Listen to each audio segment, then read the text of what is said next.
အချစ်တာဆိုလျင်ဝမ်းနည်းစရာဘာမှမရှိတော့ပေသူတို့၏စကလုံးများသည်ရှောင်းနှလုံးသားတဲတဲကိုထိုးဖောက်သွားသောနတ်ဖူးဆာရှင်ကူပြည့်၏များများကဲ့သို့ခံစားရသည်သို့သောသူမသည်လမ်းချောင်းကိုနှစ်သက်နေမိသည်ဆိုသည်ကိုဝန်မခံခြင်းသေးပေအ ਨੇ ဆုံးတော့အခုချက်ချင်းကြီးတော့မဟုတ်သေးပါ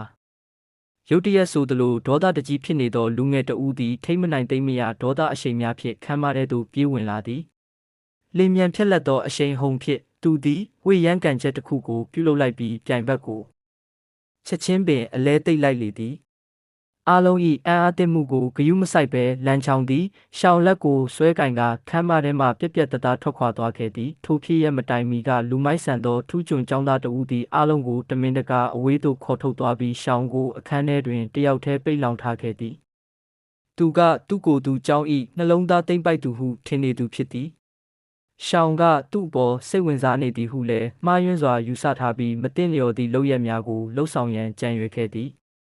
ကံကောင်းထောက်မှစွာဖြင့်လမ်းကြောင်းနှင့်သူ၏တပည့်များအချိန်မီရောက်လာပြီးသူမကိုကယ်တင်နိုင်ခဲ့သည့်အဆုံးတွင်အရာအလုံးသည်ဘေးကင်းစွာဖြင့်ပြီးဆုံးသွားခဲ့သည်သို့သောထိုလူမိုက်ကျောင်းသား၏အပြုအမူသည်လမ်းကြောင်း၏တီးခတ်နိုင်စွမ်းအကန့်အသတ်ကိုကျော်လွန်သွားခဲ့သည်သူသည်ပြိုင်ပွဲတွင်ထိုကျောင်းသား၏နေရာ၌အစားဝင်ရောက်ရှင်ပြိုင်ခဲ့ပြီးသူ၏မကောင်းသောလုပ်ရက်များကိုလူသိရှင်ကြားဖော်ထုတ်လိုက်သည်ဤဖြစ်ရပ်ပြီးနောက်လမ်းကြောင်းနှင့်ရှောင်းတို့၏တန်ရောစဉ်သည်ပိုမိုခိုင်မြဲလာခဲ့သည်ထို့ပြင်ရှောင်းရေးသားထားခဲ့သော forum post တစ်ခုကိုလည်းသူတွေ့ရှိသွားခဲ့ရာထို post တွင်သူမကသူ့ကိုနှစ်သက်ကြောင်းဝန်ခံလိုက်တဲ့အခါလမ်းကြောင်းတစ်ယောက်ရှက်ပြုံးလေးပြုံးသွားမိသည်နောက်တစ်နေ့တွင်သူကခြောင်ကိုအပြင်မှာအတူတူစားဖို့စတင်ဖိတ်ခေါ်ခဲ့ပြီးနှစ်ရက်ညအိမ်မျိုးပြပြိုင်ပွဲတစ်ခုတွင်လည်းအတူပါဝင်ရန်ပြောခဲ့သည်ခြောင်သည်စိတ်လှုပ်ရှားပြီးရှက်နေမိတော့လဲသူ့ဖိတ်ခေါ်ချက်ကိုလက်ခံခဲ့သည်သူတို့နှစ်ယောက်ထဲသွားကြမည်ကိုတငယ်ချင်းများကြားသိရသောအခါအားလုံးကအံ့အားသင့်သွားကြသည်တငယ်ချင်းများကသူတို့အတွက်လိုအပ်မည့်ပစ္စည်းများကိုစိတ်လှုပ်ရှားစွာဖြင့်ဝိုင်းဝန်းပြင်ဆင်ပေးကြတော့လဲရှောင်းကတော့တိတ်ပြီးပျော်နေပုံမရပေဟိုတယ်သို့ရောက်ရှိသောအခါနှစ်ဦးသားအနှဲငယ်စိမ့်သက်သလိုခံစားနေရသည်ထိုတင်းမာမှုကိုလျှော့ချရန်အတွက်လမ်းချောင်းကစားတောက်တန်းသို့လမ်းလျှောက်ထွက်ရန်အကြံပြုရာရှောင်းကလည်းဝမ်းသာအားရသဘောတူခဲ့သည်ထို့နောက်သူတို့သည်ပြင်ဆင်ရန်ကိုစီခန်းများသို့ပြန်ခဲ့ကြသည်သို့သောစီနီယာတယောက်ဓာတ်လေကားထဲတွင်ရှိနေသေးသည်ကိုသူတို့နှစ်ယောက်လုံးသတိမထားမိခဲ့ကြပေရှောင်းသည်သူမ၏မိတ်ကပ်ကိုအသေးချာပြင်ဆင်ထားသဖြင့်လမ်းချောင်းမှာ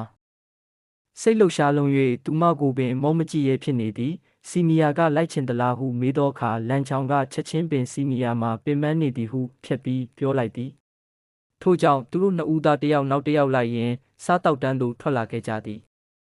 ခြောင်သည်ဒေသစာများကိုမြင်ရီရှက်ရီစားသုံးနေစဉ်လူစိမ်းတယောက်နှင့်မတော်တဆတိုက်မိသွားသည်ကံကောင်းထောက်မှစွာဖြင့်လမ်းချောင်းကသူမကိုရင်ခွင်ထဲသို့ဆွဲထိန်လိုက်ရာသူတို့နှစ်ဦး၏နှလုံးခုန်တံများမှလည်းထပ်တူကျသွားသလိုခံစားလိုက်ရသည်ပတ်ဝန်းကျင်လေထုကလည်းတဖြည်းဖြည်းနှင့်ပိုမိုကြည်နူးစရာကောင်းလာတော့သည်ဒီဇလန်လေးရဲ့နောက်ထပ်အခန်းဆက်တွေကိုဘာသာပြန်ပေးစေချင်ပါလား